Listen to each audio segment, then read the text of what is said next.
Bom, Basbal, em primeiro lugar, queria te agradecer por ter aceitado esse meu convite, né, de, de conversar com você sobre dois livros teus, né? Na verdade, o livro que começou esse desejo é esse livro, sobre o qual a gente vai conversar numa próxima ocasião, né?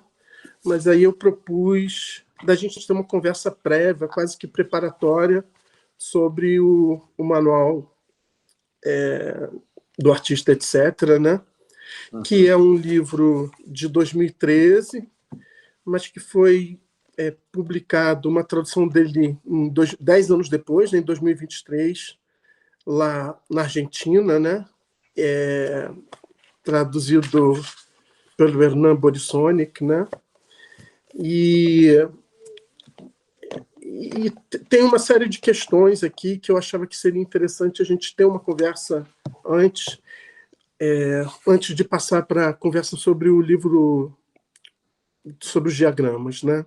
Uhum. Antes da gente entrar propriamente no livro, até porque esse vídeo eu acho que ele vai circular não só entre pessoas que já conhecem o teu trabalho, né, do meio das artes visuais, mas também no meio da filosofia, que é o meu meio, né, do laboratório, do qual eu participo lá no FRJ, junto com a Carla Rodrigues, né.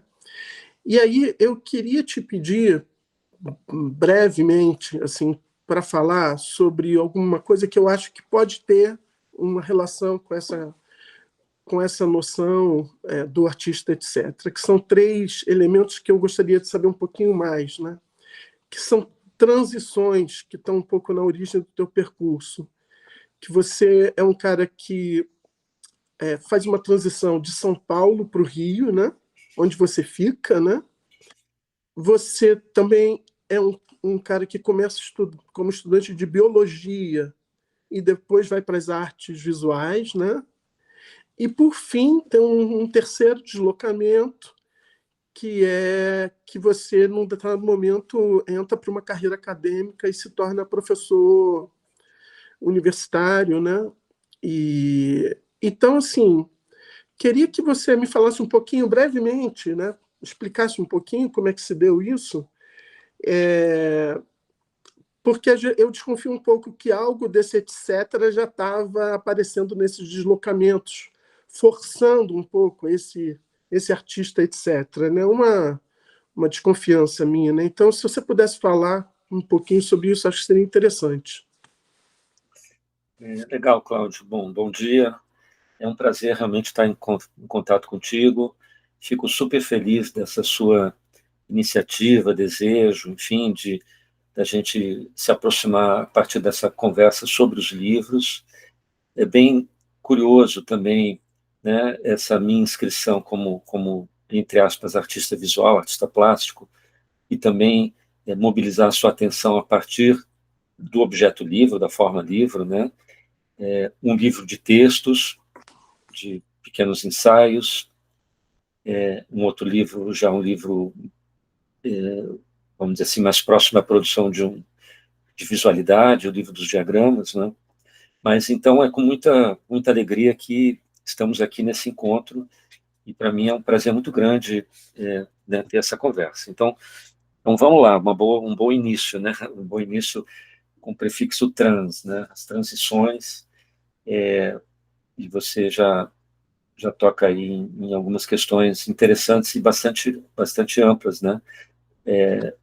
Bom, a sua primeira pergunta sobre esse deslocamento Rio-São Paulo, São Paulo-Rio, né? Na verdade, São Paulo-Rio, né? Mas eu posso falar Rio-São Paulo porque o meu pai ele passou a adolescência no Rio de Janeiro e morando em São Paulo, quer dizer, desde que eu nasço em São Paulo, ele sempre, né? Toda a minha vida ele falava do Rio de Janeiro, sempre permaneceu com uma ligação muito forte com a cidade do Rio de Janeiro. Então, quando eu vim morar no Rio de Janeiro ainda adolescente, né, essa cidade já existia um pouco no meu imaginário, mas eu não tenho muito o que falar, porque não foi uma mudança desejada, assim, né? Eu não pensei, vou para o Rio. Isso foi uma circunstância familiar. Meu pai veio trabalhar no Rio de Janeiro e a família toda, então, se mudou com ele. Eu me mudei num momento de final de adolescência, né? Eu fiz o terceiro ano do segundo grau no Rio de Janeiro ainda e o vestibular, né? Então, essa mudança, ela foi, assim, compulsória, mas, claro, na hora de fazer o vestibular, eu optei né, por biologia, né? Isso é bem curioso, sem dúvida, eu já vou falar um pouco disso. Mas essa minha vinda adolescente, final da adolescência, para o Rio, eu trouxe alguma iniciação no campo das artes, né? Eu estava ligado ainda em São Paulo, né, nesse final da adolescência, a grupos que estavam fazendo coisas em torno de desenho, de histórias em quadrinhos, tinha o meu aprendizado musical a partir do violão e outras coisas. Quer dizer, eu permanecendo em São Paulo, minha intenção era seguir, né, por algo que eu pensava que seria o cinema. Então, quando eu cheguei no Rio, eu estava desconectado desses círculos com os quais eu me iniciei em São Paulo. Quer dizer, eu fui me desconectando, porque eu estava em outra cidade. Vamos lembrar que era um momento ainda analógico, isso era final dos anos 70, né? 76 para 77.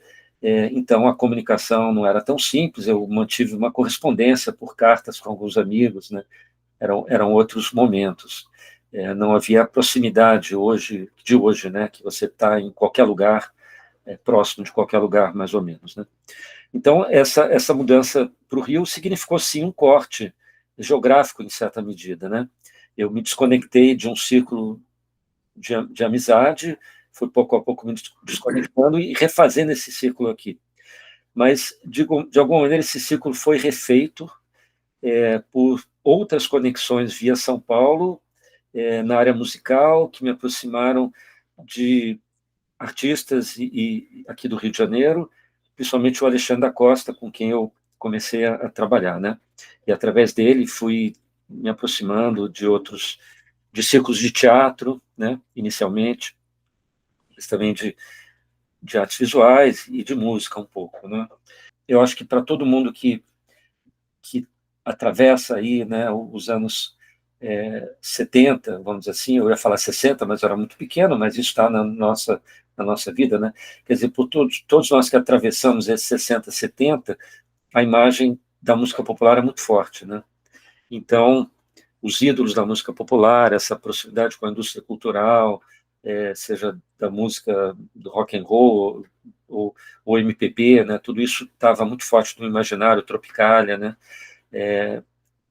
Caetano, Gil e todo mundo, né? Então, isso estava presente no meu aprendizado musical, mais ou menos, com vontade de expandir para outros territórios, mas aí nessa minha mudança, eu fiquei desconectado, e na hora de prestar o vestibular, eu voltei a alguns interesses, assim, vagos, que eu tinha, mais jovem, no campo da ciência, né? Eu, garoto, ganhei um microscópio, lia enciclopédias, né? Enciclopédias que nos atravessaram nos anos 60, aqueles fascículos que a gente colecionava. Eu tinha um microscópio quando ganhei de presente, e aí pegava uma mosca, arrancava a asa e olhava no microscópio. Mas, assim, isso não proliferou muito, foi sendo abandonado, né? Para minhas aproximações com círculos assim do campo das artes, da cultura e tal. Quando eu vim para o Rio, eu fiquei sem turma, aí fiquei assim com a convicção de que o campo da arte a gente tem que estar enturmado, tem que ter um grupo, sozinho não me via como alguém que fosse capaz de entrar nesse território sozinho, como um criador isolado, né? Então isso só foi retornando com força para mim quando eu fui me enturmando novamente. Então, né, essa decisão do vestibular, né, ciências biológicas, biologia, pô, que legal, eu gosto disso e tal, deve ser bacana, eu tenho essas lembranças dos animais, dos insetos, gostava de ficar olhando e sentia empatia, tinha um desejo de estudar comportamento animal e tudo mais. Depois eu tive uma conversa engraçada com o André Lepec, muitos anos depois, que também tinha o mesmo interesse de estudar etologia, olha que engraçado. Também fiz um vestibular para comunicação visual da PUC, passei também, mas fui para biologia. Na biologia, encontrei outros como eu, que acabaram não tendo interesse em seguir carreira de biologia, mas eram músicos, né? A gente meio se enturmou. Henrique Lissovski, um músico interessante, Dil Costa, Dil, não sei se é Dil Costa, mas o Dil que virou professor também, mas tinha alguns amigos músicos, alguns amigos artistas. Então, o curso foi correndo, eu já fui meio percebendo que eu não ia fazer aquilo, embora tenha tentado, né, fazer um projeto na área de ecologia, sobre território de lagartos, o que me levou a conhecer o Paulo Vanzolini, que foi um episódio interessante. Ele foi certificar um projeto que eu estava fazendo, mas, assim, era muito complexo seguir uma carreira de cientista no Brasil. Também não tinha recursos, a gente tinha que viajar por conta própria. Eu tentei fazer um projeto em Maricá sobre os lagartos, mas, assim, eu pegava um ônibus, montava minha barraca, fazia um negócio lá, depois tinha que voltar. 15 dias depois, quando voltava, já não encontrava a situação que eu tinha deixado. Eu vi que era bem complexo e já estava sendo também arrastado para o campo da arte novamente. Isso foi sendo abandonado e eu fechei o curso com a licenciatura, porque eu percebia também que era legal eu concluir o curso, não abandonar, porque se eu continuasse nesse território universitário, eu já teria uma graduação, né? Então foi legal que eu consegui concluir. Fiz uma prova para professor municipal em 1984, o ano da geração 80, né? Quer dizer, buscando um emprego, e entrei, né, nesse concurso e fui dar aula, fiquei no magistério público municipal até eu me exonerar em 1993, com idas e vindas, né? Então, a biologia serviu como um momento interessante de sensibilização muito grande por essa questão, né, do da vida, né? Uma sensibilidade que se aguçou, que eu já tinha, né? Por olhar esses, vamos dizer assim, os vivos não humanos, né? Sempre tive uma facilidade assim, empática, e isso se acentuou. Uma vontade, fiquei tocado pela questão da biologia teórica e outras coisas, desenhos que você vê nos diagramas, que me impactaram. Por ter feito essa licenciatura, eu pude dar aula, percebi que dar aula no magistério público era muito complexo, muito difícil e muito importante como profissão, mas eu me percebi não apto, né, quando via meus colegas ali, porque aquilo não estava no meu imaginário, mas de alguma maneira me treinou, né, para alguns anos depois poder trabalhar na academia, na universidade, dando aulas, né, um pouco. Mas esse terceiro deslocamento, então, é, ele surge mesmo também por uma consciência de que, não sei, né, eu lembro quando eu ingressei na pós-graduação, não era o mestrado ainda, da PUC, de História da Arte e Arquitetura no Brasil, em 85, né, na entrevista me perguntaram por que eu estava fazendo aquela prova. Eu falei, bom, para poder dar aula na universidade, né? Eu achava que, em termos econômicos, era muito difícil eu me sustentar nas contingências do mercado da arte e, portanto, eu deveria ter um emprego qualquer, né? E achava que dar aula não era tão distante assim. Quer dizer, então, por um certo modo, a universidade é um lugar que no qual eu vim trabalhar, né, já respondendo a sua terceira pergunta. É um lugar bastante difícil, no sentido da pesada burocracia que atravessa, o estigma do funcionalismo público, e outros fatores limitantes que nos atravessam no Brasil, né, que limitam esse lugar um pouco da academia, né, do intelectual na academia, mas, por outro lado, é um lugar de trabalho intelectual, né, que me alimenta bastante, embora eu tenho que admitir que é um exercício bem complexo esse tempo, né, a divisão do tempo finito da vida entre as demandas da academia e as demandas de um circuito de arte. Mas eu só vim ingressar na academia para valer no final dos anos 90. Então, até lá, eu trabalhei, enfim, pude trabalhar como artista sem ter que dividir meu tempo com a academia, ainda que tenha dado aula, aulas das mais diversas maneiras, né? Então, bom, esse é um atravessamento aí, uma maneira de comentar isso tudo que você trouxe inicialmente, né? Mas aí quando você vai para o mestrado, você já está desenvolvendo o teu trabalho como artista? Sim, sim, sim. Mestrado, eu prestei o mestrado na ECO, né, em 91, entrei em 91. Sim, inclusive o texto que foi importante para o meu projeto foi um texto que eu fiz para a revista Gávea, né? Um texto que é alimentado, sem dúvida alguma, já pela minha experiência com o que eu vinha chamar projeto NBP, né? Porque me angustiava muito, vindo da tradição da fenomenologia do Brasil, né? Não ter, né? Isso foi uma marca também das pessoas com quem eu encontrei na PUC, né? Professores, enfim, que eram críticos, artistas, né? A dificuldade de legitimar o papel do artista escritor, né? Então, havia uma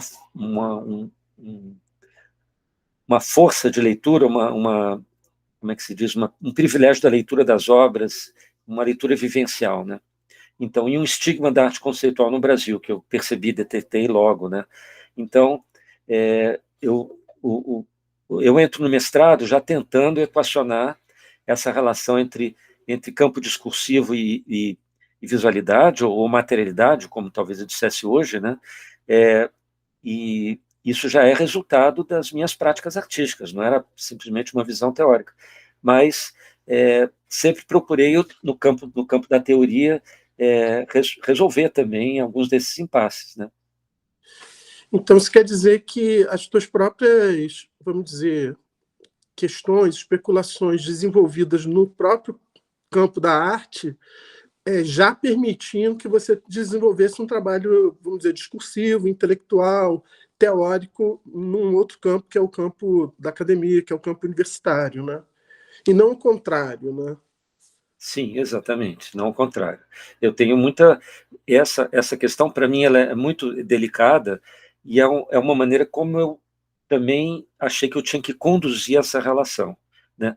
Não deixar que eu fosse simplesmente conduzido por um fio teórico, numa Sim. velocidade que ultrapassasse as minhas ações práticas, plásticas, enfim, e vice-versa, né? Quer dizer, então, na verdade, deixando o trabalho me conduzir, né? Sim. E aí eu entro, sim, na universidade com algo que, naquele momento, eu não percebia exatamente assim, mas era o meu projeto NBP, né? Quer dizer, quando eu coloco aquelas letras nos primeiros objetos ou na parede, as iniciais, e já crio assim o que eu chamo de um manifesto inicial e tal, eu já estava nesse embate, né? Nesse embate de deixar o fio da palavra me conduzir, ou que esse fio da palavra me conduzisse de volta à necessidade de proposição de uma experiência plástica qualquer, artística qualquer, que também me trouxesse novos problemas. Essa condução ela é bem complexa, bem difícil, na verdade, Cláudio. Eu não sei, eu me indago o tempo inteiro, ainda hoje, né, sobre a recepção do meu trabalho pelo circuito através dessas minhas decisões, né? Se, vamos dizer assim, para o bem e para o mal, foram certas, foram erradas, mas eu fui me constituindo assim. Mas eu percebo que isso traz particularidades na recepção do meu trabalho, que eu diria que são complicantes, assim, no sentido imediato da palavra. Eu acho que uma coisa que chama atenção assim na leitura dos textos, né, do manual, é, é que, confirmando um pouco isso que você está dizendo, né, é que são muito raras referências teóricas nos textos. Nos textos você, o tempo todo, é autor do teu texto, o tempo todo. Quer dizer, o tempo todo é um texto em que você está falando como artista e não como um teórico da arte, né? Então isso é uma coisa muito impressionante, porque isso vai se mantendo, né? Quer dizer, isso parece ser uma coisa tão intrínseca, né? No próprio processo da escrita, né? Que você está escrevendo como artista, né? Que praticamente não existem referências teóricas, e mesmo as referências à história da arte são muito parcimoniosas, né? Só quando são realmente, que você julga muito essenciais, né? Mas elas, mesmo que haja, o que há, às vezes, é um próprio exercício de crítica da arte sobre a cena contemporânea, que você está do teu momento ali, né? E aí sim, você faz referências a artistas, mas artistas seus contemporâneos, que estão produzindo ali, né? Mas há referências, assim, a nomes da história da arte, mesmo isso é raro, né? Então, isso eu acho que isso um pouco confirma isso que você está dizendo agora, né? Que eu acho que é uma coisa muito que também faz com que os textos tenham uma originalidade muito forte, assim, né? Eu fiquei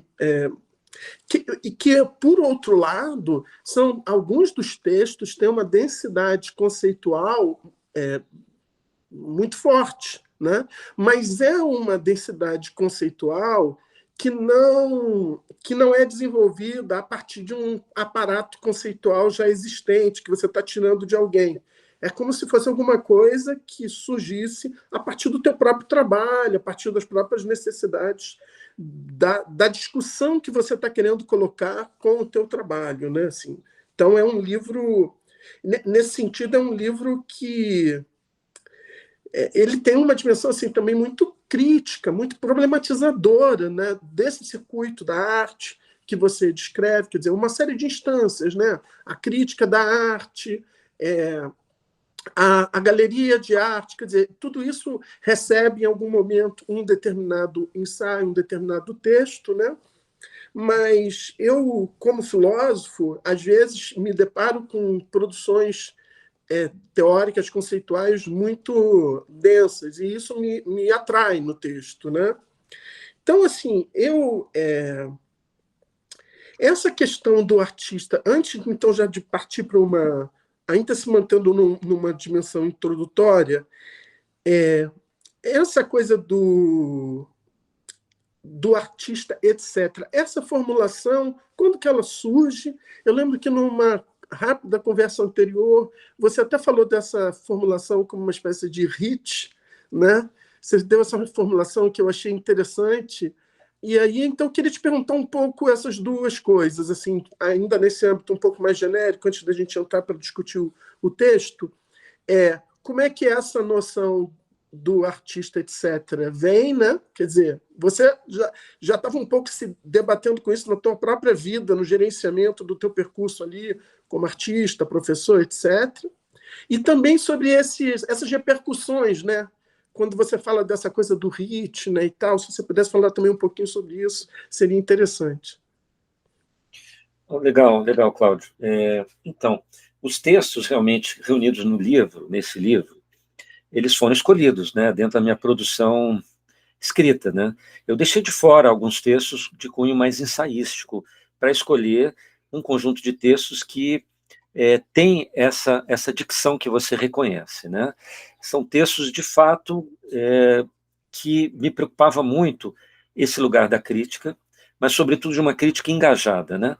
Porque eu não via outro lugar para ocupar como esse escritor interessado nas obras minhas e de colegas. Eu não queria ocupar o lugar do crítico no sentido do crítico, né? Então, onde está a dicção dessa escrita a partir de um artista, ou seja, a partir de um contato com a força de uma produção não discursiva, né? Uma produção plástica qualquer, uma produção material qualquer, que não é só da palavra, né? Então, esses textos têm essa marca, né, de tentar escrever e localizar os textos que eu escrevi a partir desse lugar, né, em que eu sou atravessado por questões da minha produção, da produção de colegas, mas assumindo que eu falo a partir dos meus desejos de intervenção no circuito, né, sobretudo. E aí, esse livro tem uma marca dessa questão. Inclusive no deslocamento, porque o livro fecha com o último texto que foi lido num evento na Bienal de São Paulo, em que eu atravesso a Bienal falando questões do meu trabalho e questões da minha relação com o mundo não discursivo, um texto marcado por essa dubiedade, né, de dicções. Aquele que está dentro do trabalho, aquele que procura se deslocar para fora, isso é uma marca desse lugar aí, né? Então, acho que tem E também tem uma figura autoral coletiva, né? Esse livro jamais existiria se eu não tivesse me percebido, né, conscientemente, num lugar de agenciamento coletivo. Então, eu entendo que poucos artistas desempenham esse papel, porque é difícil, né, para os artistas se deslocarem para além esse núcleo gestor do seu trânsito por um circuito, né? Eu me coloquei nesse lugar. Então, eu acho que, de fato, isso é um valor, uma marca de valor dessa produção, né? De querer, né, trabalhar num grupo de estudo, num grupo de artistas como Visorama, um grupo de intervenção, depois fazer uma revista, depois fazer um espaço que foi o Agora. De alguma maneira, isso me conduziu para a universidade, num segundo momento da universidade, porque eu fui para lá com esse capital num certo momento, depois dos anos 2000, eu tentei trazer esse capital para lá, esse capital desse tipo de coisa, mas, então, tem essa figura autoral com essa ambição coletiva, né? Então, aí, o lugar do crítico militante se materializa aí também. Agora, essa frase, esse termo, né, artista, etc., quer dizer, é um termo, né? A palavra artista com um sufixo aí, né, multiplicador, na verdade, né, o etc. como uma partícula multiplicadora. Esse termo, né, de fato, eu reconheço quase como um hit, uma canção de sucesso, a canção que toca no rádio, né? Quer dizer, é um mérito de tudo isso que eu contei para você anteriormente, quer dizer, dessa experiência como letrista da música popular. Eu tenho um trabalho como letrista com um amigo, também tenho canções próprias, assinadas com outro nome, tenho a parceria da dupla especializada com a Alexandra Costa, de canções que a gente fazia, críticas ao circuito que a gente chamava de reflexões musicais, né, tudo com muito humor, mas também canções de amor, e etc, etc, sambas que eu fiz, né, tudo isso numa dimensão pública muito rarefeita, né? Inclusive eu tenho um blog invisível, bissexto, né? Em que eu contribuo, sei lá, às vezes com entradas anuais ou bianuais, em que eu comento essa minha relação com a música. Eu acho que eu nunca te dei esse link, que é Não. misterioso. Enfim, eu também prezo muito essa dimensão não pública, né? Porque hoje em dia tudo é público, né? Então eu também fico pensando quanto eu vou conseguir preservar, quanto tempo eu consigo preservar isso, porque é interessante essa construção de zonas assim misteriosas, né, que vão sendo trabalhadas numa velocidade muito lenta e tal. Então, esse artista, etc., eu rastreio assim na minha produção como tendo aparecido pela primeira vez num texto que está aí no livro, que é o texto que eu fiz para uma exposição que eu fui curador em Portugal, chamado Mistura Mais Confronto.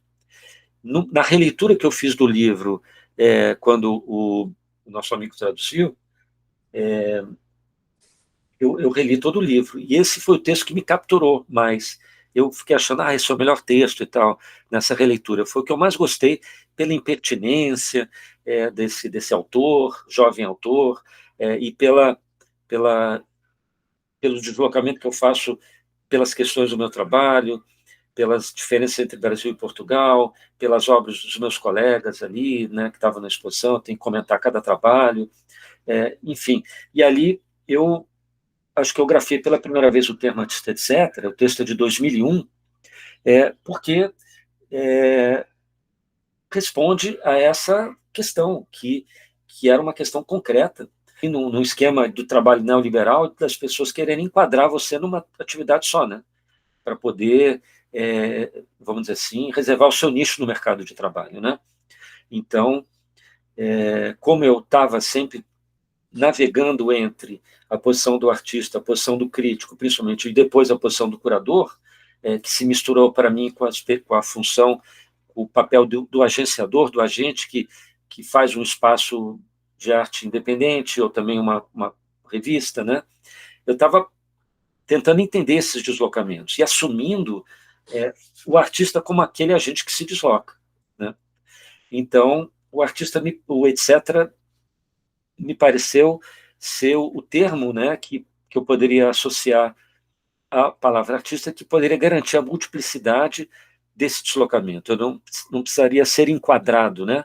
Quando eu tive uma experiência como crítico na revista Galeria, Guia das Artes, eu escrevi algumas resenhas ali, final dos anos 80, né, eu experimentei esse assédio, né, do circuito. As pessoas iam na minha casa, deixavam com porteiro, dossiês, portfólios, porque eu estou expondo aqui, expondo acolá, e não sei o quê, como se eu tivesse que desempenhar esse papel de um jornalista ou de um crítico. E eu, na verdade, não gostava de nada disso, não gostava de exercer qualquer tipo de poder em relação a isso, né?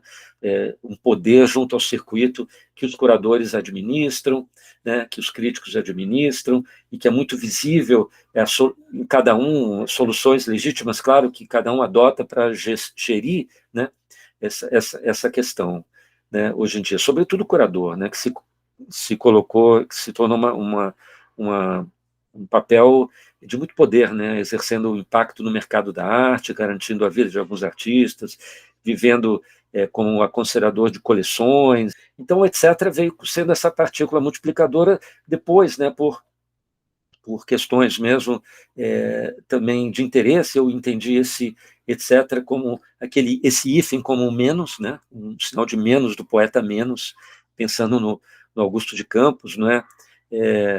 Um pouco tentando entender um lugar de experimentação ali, né, de inovação, de invenção, e de valoração do negativo, né? Um pouco tentando tensionar algo da tradição das vanguardas ali, da experimentação, né? Embora esse é outro tema bem complexo. Então, de fato, é a minha canção de sucesso, né? Que toca no rádio. Você disse que existem alguns artistas que jovens vieram depois que assimilaram isso, né?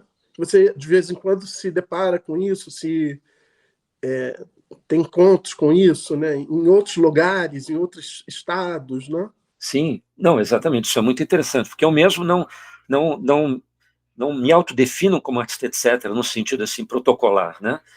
Mas assim, isso volta para mim, que acho que você como escritor, como alguém ligado ao livro também, entende o que é esse retorno, né? Quando volta, mas o que volta através do leitor, das leitoras, do uso, da apropriação, né? Como se não dissesse respeito mais a gente, são invenções além de nós, né? Então isso sempre me surpreende. Já vi, né, um evento na Argentina que era um colóquio em torno do artista, etc., ou mesmo gente que se define no Instagram como artista, etc., professor, etc., travesti, etc., e etc., etc. Então é muito legal. Quer dizer, outros usos de artistas em outros momentos, né? Vi que o grupo Art and Language, numa documenta de 72, também, no catálogo, definiu seus trabalhos a partir do etc., né? O próprio Cildo Meirelles, num salão dos anos 70, quando não queria ter o seu trabalho categorizado como pintura, desenho ou escultura, também colocou categoria etc. Quer dizer, tem usos aí, né? O etc. é reivindicado, entendo, sempre quando há um desejo de não se deixar enquadrar, né, por categorias de modo simplista. Então, está ali o etc. como esse lugar de resistência, né? Agora, entendo que a pressão é a pressão do circuito econômico, né? De você enquadrar profissionalmente cada papel, e um bom enquadramento de cada um no seu lugar permite um funcionamento mais eficiente, né? Curador faz curadoria, artista faz arte, crítico critica, mas se você tem um crítico que faz arte e curadoria, um curador que faz exposição, já começa a criar ruídos assim, né? Embora, se você for olhar com uma lupa, não existe uma linha que separe bem essas categorias, né? Então, de alguma maneira, eu reivindiquei um lugar meio à deriva aí, né? Que não é simples de manter, né? Eu acho assim, esse artista, etc., na medida em que ele se torna etc., na medida que você propõe esse deslocamento, isso tem como efeito que o próprio circuito também se desloque, que você, por exemplo, coloca logo na apresentação que os textos que você reúne ali se referem diretamente ao circuito da arte e à imagem do artista, né? Então, como se essas coisas elas estivessem numa relação de que, se o artista se modifica, isso implica necessariamente uma modificação desse circuito também, né? Exatamente. Então, tem uma formulação aí, né, que está associada a essa definição do artista, etc., né, que eu acho ela muito forte, né, e você coloca ela logo de cara, que é o artista para além do mero produtor de obras de arte. Isso. Né? Eu acho essa afirmação... talvez ela seja a afirmação mais forte, assim, né? Porque ela joga essa noção num nível de definição que não é simplesmente essa de um artista que tem outras funções, que assume outras funções, como se uma pessoa que tivesse 2, 3 empregos, mas como se fosse uma modificação no próprio estatuto do artista e da arte, né? Então, assim, queria se você pudesse falar um pouco sobre essa afirmação, né, que eu acho uma das mais fortes, né? O artista para além do mero produtor de obras de arte, né?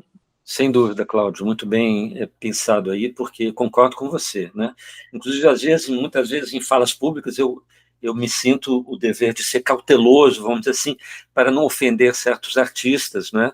Mas eu acho essa sentença é muito importante para mim, ela é uma sentença forte, sem dúvida alguma, mas ela vai de encontro a uma certa, que eu diria, uma certa hipocrisia do circuito da arte, né?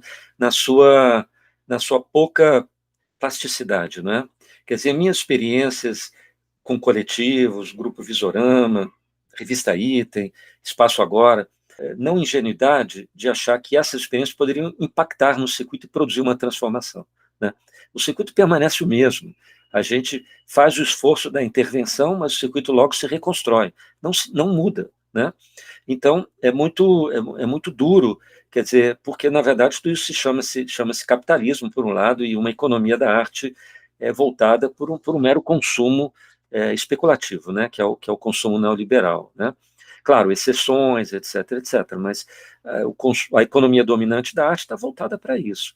Então, demarcar o valor da prática do artista para além da produção das obras de arte, para mim, é simplesmente uma leitura que eu faço vamos dizer assim, do capital que eu acho interessante da arte moderna e da arte contemporânea. Eu entendo que a arte moderna e a arte contemporânea demarcaram esse lugar, né, de valorizar artistas também pelo seu trabalho crítico-teórico pelo seu trabalho de intervenção. O Hélio Sica era um artista, né, ou é um artista, mas eu digo era, porque eu pensando o Hélio vivo, que marcou o valor da sua prática também por uma produção crítica teórica, né? Inclusive rejeitava a economia da arte no sentido tradicional que ele mesmo enfrentava, né? Seja por razões de uma vida mais aristocrata, ou, né, herança de família, ou isso ou aquilo, mas que também tem que ser levado em conta, evidentemente, mas ele demarca uma posição do artista que também é crítico-teórica, assim como outros artistas, né? Como Donald Judd, Robert Morris, né? Todos têm um trabalho dito teórico, o próprio Marcel Duchamp, né? Que é alguém que se propôs a uma produção pequena de obras de arte e demarca a sua posição, sua imagem do artista também como alguém que reflete, né, sobre o circuito do seu tempo e tudo mais. Então, porque eu tenho total convicção que esse lugar de prática ele é construído também pela essa produção de valor, né? E também, Cláudio, entendendo que a produção da obra de arte não garante o valor da obra, né? Ela tem que circular. Não adianta eu produzir um trabalho e ele sair direto do meu ateliê, do meu estúdio para a coleção. O trabalho não ganhou valor social, porque não circulou. A economia especulativa, você arranca o trabalho do estúdio para a coleção, né? Quer dizer, de um armário para outro armário, de um proto-lugar, que é um lugar que é um lugar protegido, né? O estúdio do artista não é nada, é apenas um lugar de produção, para um lugar de especulação, né? Produção e especulação numa linha direta, e o trabalho ganha valor circulando. Quer dizer, se você for olhar a minha produção, todo o valor agregado a ela é um valor de circulação, um objeto que circula, workshops você que eu faço com grupos, conversas coletivas com grupos, algumas exposições que são feitas para visitação, sistema cinema, câmara de circuito fechado que devolve um olhar a partir das ações dos visitantes pela galeria. Quer dizer, meu trabalho vai agregando valor através do contato com grupos, né? Com pessoas concretas, com fruição, com a tal da expectação, né? E pouco valor especulativo financeiro, né? E no final das contas, quando essas coisas chegam ao mercado, elas não têm valor, não têm valor em papel moeda. É muito difícil fazer essa transposição. Então, por isso que eu digo, né? Ser artista para além do mero produtor da obra de arte, porque para agregar valor à obra de arte não basta apenas produzi-la materialmente, né? Existem uma série de operações que vão construindo esse valor. Hoje em dia, no capitalismo neoliberal, a ação especulativa é a maior, né? Que o mercado financeiro funciona com isso. Sim. Então, de alguma maneira, é uma resistência a isso, vamos dizer assim, ou na verdade, querer modificar isso, né? Como você diz muito bem, eu acho que todos os artistas querem modificar, né? Quer dizer, e modificam, só que em escalas micro, macro, de funcionamento lentíssimo, né? Eu acho que é interessante ver que isso se reflete não só nas tuas ações e atividades, vamos dizer, fora do espaço expositivo, mas dentro também do espaço expositivo. Você fala em vários lugares, assim, por exemplo, logo na abertura você fala: organizo minha produção na dupla direção de ações plásticas e discursivas em mútuo contato. Né? Então, para você, essa coisa do discursivo, ele não é só um papel do artista, vamos dizer, quando ele está fora do ateliê ou quando ele está fora do espaço expositivo. A questão discursiva, ela adentra o espaço expositivo. E aí isso faz com que... Bom, aí tem várias questões que eu acho que a gente vai poder discutir até mais profundamente isso quando a gente for conversar sobre o livro dos diagramas, né? Mas isso já começa a aparecer aqui, inclusive um dos textos você já faz menção aos diagramas aqui, né? Mas, assim, uma coisa que eu estou pensando é que esse teu modo de fazer artístico convoca também o chamado espectador para uma posição que é menos estético-contemplativa e mais, vamos dizer, ético-envolvida, né? Ou seja, porque aí você até tem obras de arte, você tem uma materialidade, para usar a palavra que você disse que hoje você prefere, né? Então você é um produtor de materialidades, né? Mas então tem uma dimensão visual, né? Tem uma dimensão plástica, mas ao mesmo tempo essa materialidade ela está ali buscando um espectador que estabeleça relações. Isso está presente não só na produção da materialidade, né, mas está presente também, por exemplo, nos jogos, né? Então, está presente no projeto Você Gostaria de Participar de uma Experiência Artística, né? Onde há uma materialidade, que tem esse objeto, né? Que é o objeto NBP, mas, ao mesmo tempo, não existe a possibilidade, quer dizer, até existe, eu imagino até que você já tenha tido convites nesse sentido, né? De colecionadores que querem colecionar o NBP, né? Que querem inserir o NBP num arquivo, né? Mas a ideia do projeto não é. A ideia do projeto é que você estabeleça relações. Então, tem uma transição aí do estético para o ético, que essa articulação entre o plástico e o discursivo acaba produzindo, né, no teu trabalho. Eu falo isso como também espectador, né? Porque eu já entrei em várias exposições tuas, né? E aí eu sempre fico impressionado isso, como sempre sou convocado, né, a me deslocar naquele espaço, a interagir com os objetos, né? Então, isso acaba... Esse ativismo ele que pode estar presente no teu trabalho crítico, no teu trabalho de escrito, mas ele também está presente no teu trabalho de artista, produtor de materialidade, de exposições, etc., né? Sim, sim, sim, Cláudio, muito bem percebido, muito legal a sua leitura nesse sentido, primeiro, né? De lançar o discurso para dentro do espaço positivo, né? Faço um parênteses, você perguntou do artista, etc., né? Eu publiquei recentemente um texto na revista Palíndromo, não sei se eu te mandei esse link, mas que é uma revista que escreve sobre questões sonoras, onde eu tento rastrear o artista, etc., aparecendo no meu trabalho a partir das questões sonoras do trabalho, né? Então, assim, seja a dupla especializada com as suas canções, seja o momento da Bienal de São Paulo em 2002, quando involuntariamente o trabalho é fechado, porque o curador alega que ele está fazendo muito barulho, então tem um bar da batida da bola, né, na chapa de metal da instalação, né, que levou ao fechamento da instalação, eu tive que negociar a reabertura, né? Então esse ruído involuntário é um momento de tomada de consciência da força da sonoridade no trabalho, né? E essa partícula, ela é, artista, etc., construída num breve texto, mas com uma consciência qualquer da força da oralidade e uma força mnemônica, né, da obra de arte, ou do poema, ou do texto, enfim, como querendo atravessar o tempo, né, resistir ao tempo a partir dos seus apelos mnemônicos, né, de colar, como um refrão qualquer pop cola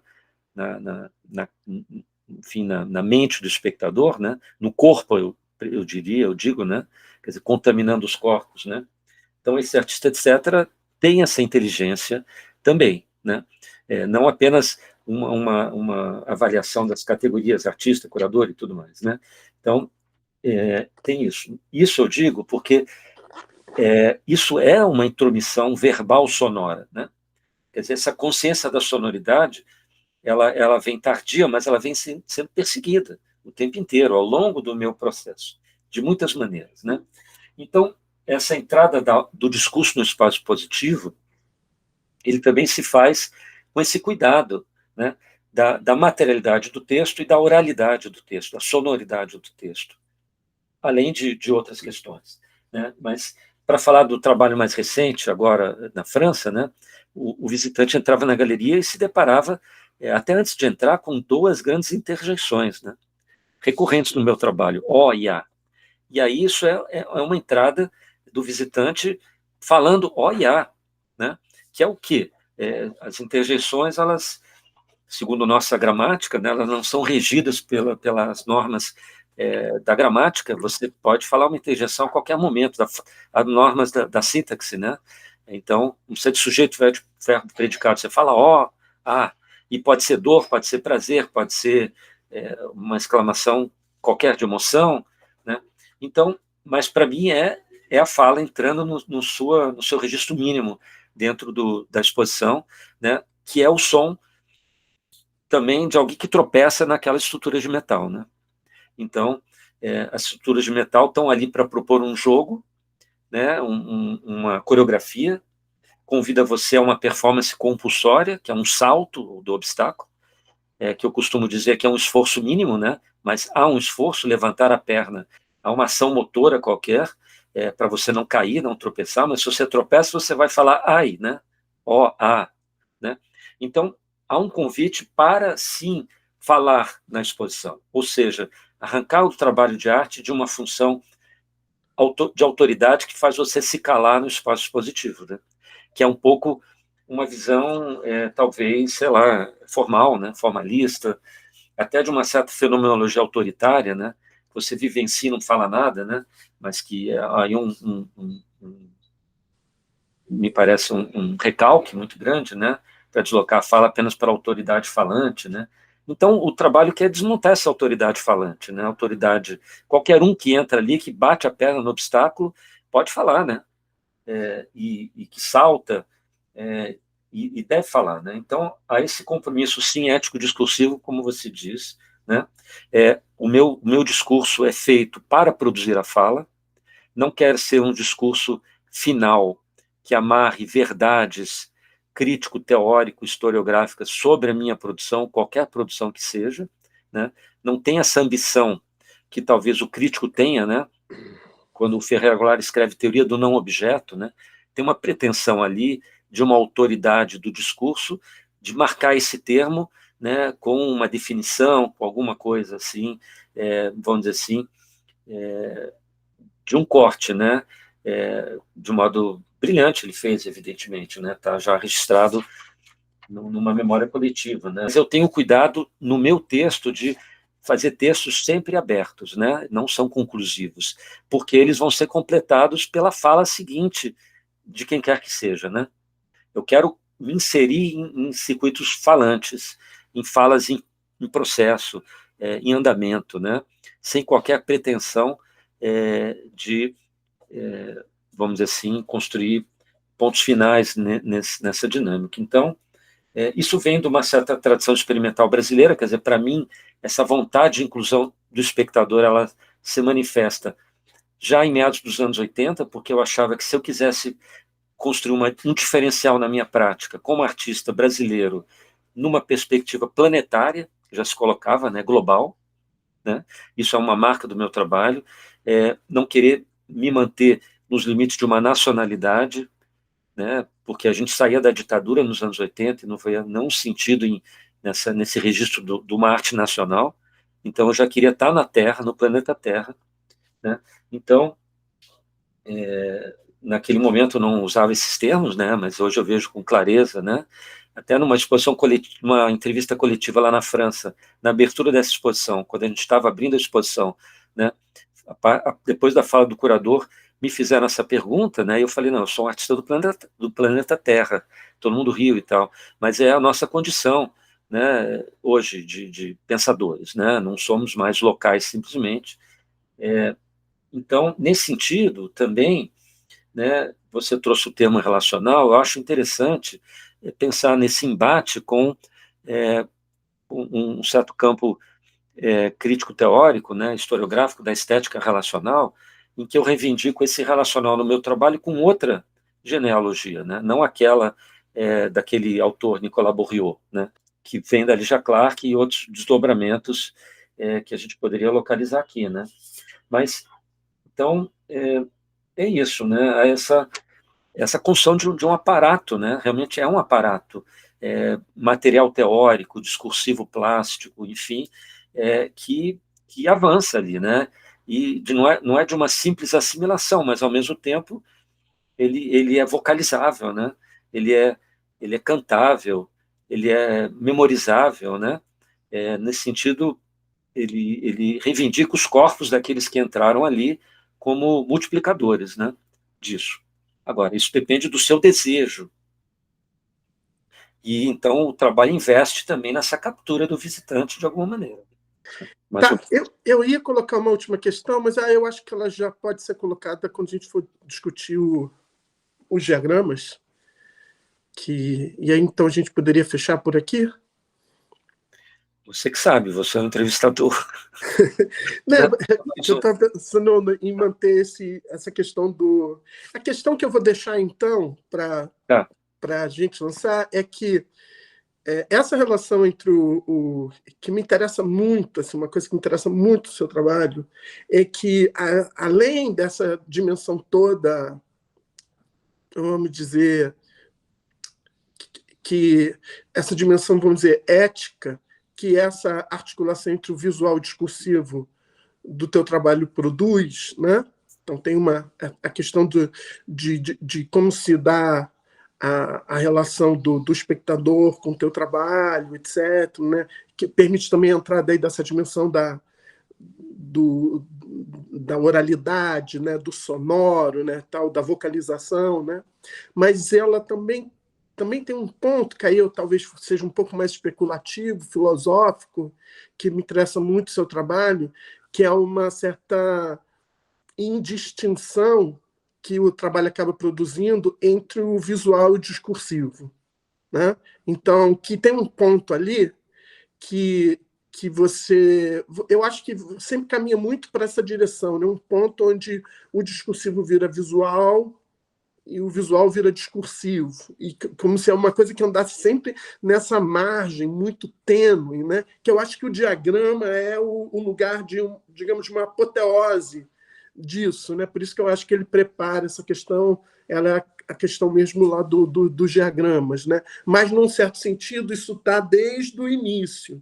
Por quê? Porque se você pega apresenta os primeiros textos, os mais antigos aqui da coletânea, elas sempre vão falar dessa questão da visualidade, da discursividade, como coisas que têm um mútuo, se afetam mutuamente, né?